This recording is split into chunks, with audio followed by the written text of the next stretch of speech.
The phone rang at midnight. I did not answer it. I already knew what was on the other end because I had been receiving calls like that for 13 years. A voice, or sometimes just breathing. Sometimes a name.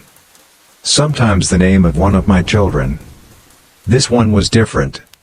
This one came with a package. Brown paper. No return address. Postmarked Washington, D.C. Inside a reel of audio tape. And a letter typed on plain white paper, single-spaced, 1 page long. The letter told me I was a fraud.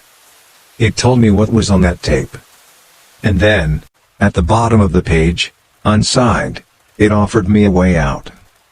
There is only one way out for you. You know what it is. I sat with that letter for a long time.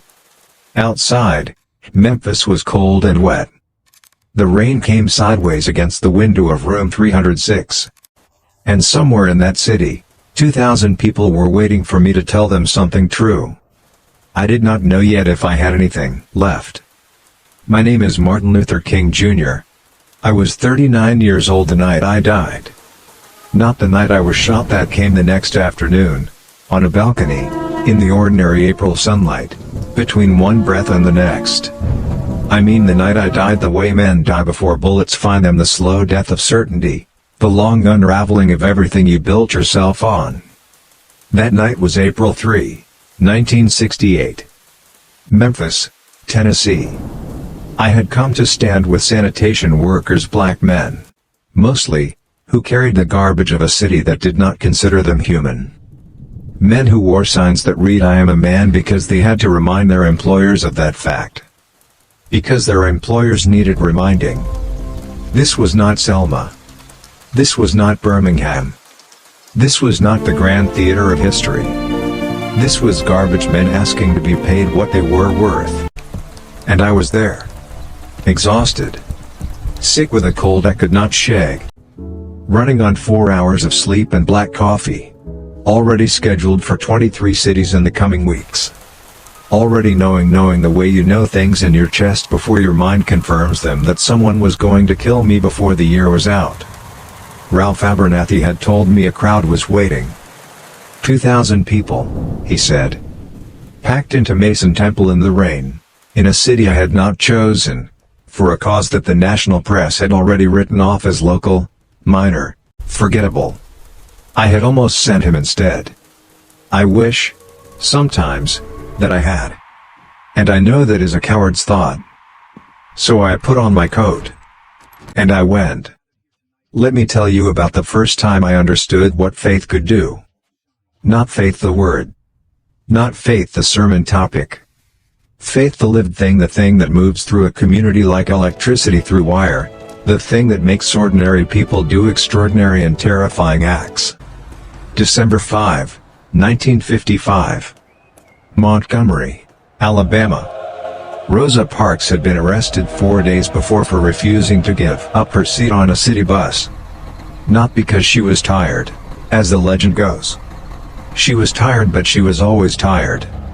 She was tired of giving in. Those are different things. The night of December 5, we held a meeting at Dexter Avenue Baptist Church. We expected a few hundred people. 4,000 came. They overflowed into the street. They stood in the rain as they were standing in the rain in Memphis 13 years later, and they listened. And when we asked them to stay off the city buses until Montgomery treated them with dignity, they said yes. They walked to work for 381 days. 43,000 black people. In Alabama. In 1955 and 1956. They walked in summer heat that topped 100 degrees. They walked in December cold. Domestic workers who started before dawn. Elderly women whose feet ached before the first mile. They organized carpools. They borrowed mules. They walked and they did not stop. And here's what I need you to understand. They were not walking because of strategy. They were not walking because of tactics. They were walking because they believed in their bones, in the marrow of the faith their grandmothers had carried out of slavery, that God was on the side of the just. Darkness cannot drive out darkness, only light can do that.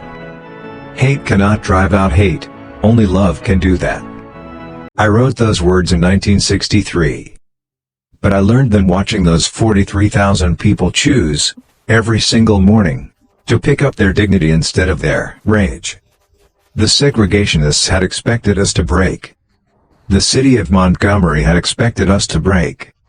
They bombed my house in January of 1956. My wife was inside, my daughter was inside, and we did not break. Do you know what that feels like? To watch your home burning and choose not to retaliate? To stand in front of a crowd with rage eating through your chest and tell them, "Put down the rocks. We will not meet violence with violence." Not because I was not afraid. I was afraid every day. Not because I did not want to fight back the way men have always fought back, with force, with fire, with the satisfaction of making someone bleed who made you bleed first. I wanted that. God help me. I am telling you that I wanted that. But I chose differently. And for a decade, a full decade, it worked. The Civil Rights Act. The Voting Rights Act. The fall of legal segregation. Montgomery. Birmingham. Selma. The March on Washington. 250,000 people on the National Mall, in August of 1963, singing together. For 10 years, we held the cross. And the cross held. And then September 15, 1963. We were still singing when the bomb went off. 4 girls. In a church. On a Sunday morning. Addie Mae Collins was 14. Cynthia Wesley was 14. Carol Robertson was 14. Denise McNair was 11. They were putting on their choir robes. Denise McNair, 11 years old, had put on her white dress that morning because her mother had ironed it the night before. Her mother told investigators later that Denise had been excited about the lesson that Sunday. The lesson was about the love of Christ. They were in the basement when the bomb went off. I had stood in front of crowds and told them that love would win. I had told them, 100 times, in 100 churches, that the arc of the moral universe bends toward justice. I believed it. For a moment, I still believed it that Sunday. We buried those 4 girls. We preached at their funerals. I preached at 3 of the 4, and we said the things that must be said, the things that faith requires you to say even when your voice is breaking. We said their deaths would not be in vain. We said the movement was stronger than its losses. And for a period after Birmingham, something extraordinary happened. The nation was shaken. White Americans who had watched the movement with mild sympathy began to feel something sharper. The 16th Street Baptist Church bombing horrified people who had not been horrified before. President Kennedy called it a civil rights crisis. Congress began to move. Within a year, 11 months after those 4 girls died, President Johnson signed the Civil Rights Act of 1964. It felt, for a moment, like the arc had bent. It felt like the cross had been worth carrying. This is the part where I need you to stay with me. Because what I am about to tell you, I have never said it exactly this way before. That moment of triumph, the act, the Nobel Peace Prize in December of that year, the photographs of me shaking hands with presidents, that was the peak of something. Not the beginning of something. The cross was holding. And then, 18 months later, I received the package from the FBI. I sat with that tape in my hands. I did not play it. I set it on the table next to my Bible. And I looked at both of them for a long time. The letters said I was a fraud. The letters said the American people would learn what kind of man I really was. The letter said there was only one way out. I thought about those 4 girls in their choir robes. I thought about the 43,000 people who had walked through the heat of an Alabama summer. I thought about whether what I had built was real, or whether I had been, all along, exactly what the FBI said I was, a man performing virtue in order to be seen performing it. That doubt was worse than the death threat. That is the particular darkness of someone who has spent their life asking others to have faith. When your own faith breaks, there is no bottom.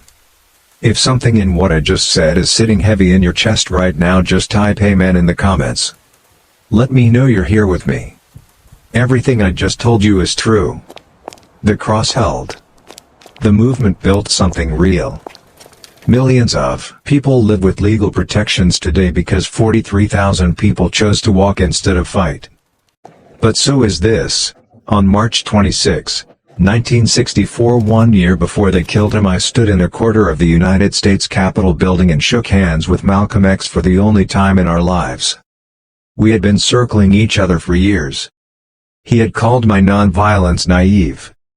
I had called his rhetoric dangerous. The press had framed us as opposites, the good Negro and the angry one, the acceptable face and the unacceptable one. Standing in that hallway, I looked at his face. He was laughing about something. He had a warm laugh. I had not expected that. We spoke for less than a minute. His people came to get him. My people came to get me. He was dead 11 months later. And now, standing in room 306 in the rain, I could not stop thinking about something. We were both right. There is a document they did not want you to read. It is not in the history books they gave your children.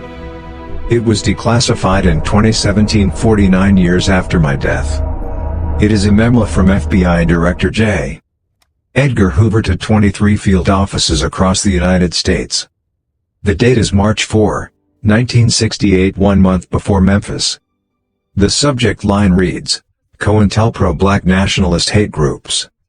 The goal, stated plainly in government language, was to, and I am quoting now, prevent the rise of a black messiah who could unify and electrify the militant black nationalist movement. They named me.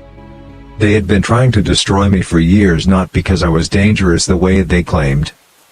Because I was becoming more dangerous than they had accounted for. Let me tell you what they did not teach you about the last 2 years of my life. By 1967, I was no longer just asking for a seat at the lunch counter. I was calling the United States government the greatest purveyor of violence in the world. I was standing against the Vietnam War, a war in which black men were dying at twice the rate of white men for a country that would not let them vote. I was organizing the Poor People's Campaign, bringing together not just black Americans, but poor white Americans, Latino Americans, Native Americans, a coalition that terrified Washington more than any march on Selma had. I was following the money. And the money always led back to the same people. Malcolm X had seen this first. Malcolm had said, from the beginning, that the system was not broken, that it was working exactly as designed. That asking nicely, within the rules of a system built to exploit you, was a kind of suicide. That the church had been used, for 400 years, to teach black people to be patient, to wait, to endure, to turn the other cheek, to be, in other words, compliant. I had dismissed that argument. I had called it cynical. February 21, 1965. I was in Selma when they told me. Malcolm had been shot 16 times at the Audubon Ballroom in Manhattan. He was dead before the ambulance arrived. He was 39 years old. The same age I am tonight. I sent a telegram to his widow, Betty Shabazz. I wrote that the entire world had suffered an irreparable loss. I meant it. I had disagreed with him publicly for years, but standing in that church in Selma, reading the telegram back from the wire service, I felt something shift. He did not get a chance to finish what he was saying. And what he was saying by the end of his life, after Mecca, after the assassination attempts, after the FBI had infiltrated his organization and destroyed it from within, what he was saying had begun to sound, in certain ways, like what I was saying. The system had to change. Not just the laws. The system. He was dead at 39. And I thought, they killed him because he was right. But wait. There is something historians have buried under the sanitized version of my legacy. The photographs of me shaking hands with presidents. The bronze statues. The federal holiday. The version of me they teach children, the dreamer, the lover, the saint of nonviolence. What they do not tell you is this. By 1968, the FBI's own polling showed my approval rating among white Americans had dropped to 33%. The mainstream press called the Poor People's Campaign unrealistic. My own advisors were begging me to pull back. And this is the thing they will never put on a federal holiday. I had begun to wonder if the cost of choosing the cross had been paid by everyone except the people who designed the system. 4 girls in a church basement. 24 people beaten on the Edmund Pettus Bridge on Bloody Sunday, March 7, 1965. Medgar Evers shot in his driveway in 1963. Jimmy Lee Jackson shot by an Alabama state trooper in 1965, while trying to protect his mother. Viola Liuzzo, a white woman from Detroit who had driven down to help with the Selma marches, shot dead on a highway by Klan members while driving marchers home. Every one of them had believed in what we were building. Every one of them had chosen the cross. And in every case, the people who killed them faced minimal or no consequence. I had prayed for the people who bombed the 16th Street Baptist Church. I am telling you that because if I leave it out, you will think I was consistent, that the theology was clean, the faith was unbroken, the saint never wobbled. I wobbled. There were nights, after Birmingham, after the FBI letter, after the telegram from Betty Shabazz's people, nights when I opened the Bible not because I believed, but because I had nothing else left. Nights when the page blurred and I thought, if God is watching this, what exactly is God waiting for? That is not a clean thought. It is not a saint's thought. It is the thought of a man at the end of his rope, in a city that was not his, in a cause that was costing people their lives. And yet, March 31, 1968, 4 days before Memphis, I told a congregation in Washington, D.C., that I was not going to stop. That the movement was going to Washington. That we were going to camp on the National Mall until the government addressed poverty in America. Not because I was fearless. Because I had run out of options that did not require surrendering. That is the particular silence of someone who has already decided. Not that he will win. That he will go anyway. April 3, 1968.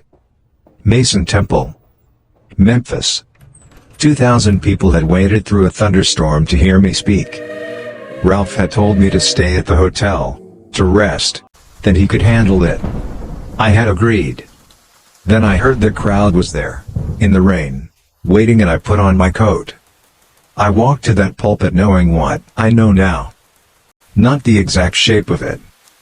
Not that it would be a balcony, on a warm April afternoon, with a single rifle shot between one ordinary moment and the next. But the general shape. The general weight of it. I had been receiving death threats for 13 years. The FBI had been running operations against me since 1956. By 1968, there had been attempts.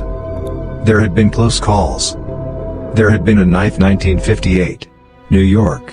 A woman named Izola Curry drove a letter opener into my chest, and the surgeon who operated told me later that if I had sneezed before they reached the hospital, the blade would have punctured my aorta. I had almost died from a sneeze. I had chosen, many times, to keep going anyway. That night, I stood at that pulpit and I said, I've been to the mountaintop. And I've looked over. And I've seen the promised land. I may not get there with you. The room went very quiet. I had said it before, variations of it, the standard rhetoric of the movement. But that night it came out different. It came out true. I did not tell them what I am telling you now. I did not tell them that the man behind that pulpit was no longer certain of the method. That the last 2 years had hollowed something out. That I had watched the system absorb our victories and adapt around them, desegregate the lunch counters, integrate the buses, pass the axe, and still keep the money exactly where it had always been, the power exactly where it had always been, the boot exactly where it had always been. I did not tell them that Malcolm had been right about that part. What I told them was, we are going to get there. And here, standing in that room, with those 2,000 people, in the rain, I understood something that I want to leave with you. Both of us were right. Malcolm was right that the system was designed to perpetuate itself. He was right that love, without power, is a gift to your oppressors. He was right that the church had sometimes served as a sedative. And I was right that the moment you trade the cross for the sword, the moment the movement becomes indistinguishable from the violence it opposes, you lose the moral authority that is the only leverage the powerless have against the powerful. We were both right. And we were both killed for it. The arc of the moral universe is bent toward justice. I still believe that. I believed it on the balcony on April 4th. I believe it now, wherever I am. But let me ask you something, and I want you to sit with it before you answer. Who was bending it? Was it the people who carried the cross and absorbed the blows? Or was it the people who finally made the system afraid? Or is it possible that both were necessary? That the cross and the sword are not opposites, but the two hands of the same body, moving toward the same thing? I do not know. That is an honest answer. I do not know. What I want you to remember most about my life wasn't the speeches. It was the FBI letter, the fact that the most powerful government in the world felt the need to break one man by sending him a tape in a brown paper envelope. They were afraid of me. Not of my dream. Of what I was becoming. That is worth something. If you believe someone you love needs to hear this today, share this video right now. That's your blessing to give them. Everything you heard today, every date, every name, every moment comes directly from the historical record. The Strength to Love collection of sermons by Drive. Martin Luther King Jr., published 1963, archived at the Library of Congress. The Martin Luther King Jr. Research and Education Institute at Stanford University, which holds the most complete archive of King's letters, sermons, and organizational records. The declassified COINTELPRO files, available through the FBI's own reading room, including the March 4, 1968 field memo. The autobiography of Malcolm X, as told to Alex Haley, published 1965. Documents on the 16th Street Baptist Church bombing and its impact on the civil rights movement, held at the Smithsonian National Museum of African American History and Culture. Full links to every source are in the description below. Because Martin Luther King Jr.'s story deserves more than a federal holiday once a year. It deserves the truth. Tomorrow morning, April 4th, I will walk out onto the balcony of room 306. The sun will be out. It will be warm, the way Memphis gets warm in early spring. The kind of warm that makes you believe winter is actually over. I will be standing there, talking to Ben Branch, a musician who had played at the rally the night before. I will ask him to play Precious Lord, Take My Hand at the meeting that evening. It was my mother's favorite hymn. I will not know why I asked for it that particular morning. And then nothing. After nothing. 2,000 years of Christian faith about what happens next. 400 years of Black American faith about what it costs to build something real in this country. And then you, watching this, in whatever year you are watching it. You, who inherited everything we paid for, and everything we failed to finish. Now you know what I know. So tell me, Team A or Team B? Did the cross bend the arc? Or did we need the sword? Drop your answer below. Tell me why. Because 400 years of blood and faith deserves more than silence. In the end, what they could not take from us, not with bullets, not with tapes, not with 13 years of surveillance, was the question itself. The question is still alive. Which means so are we.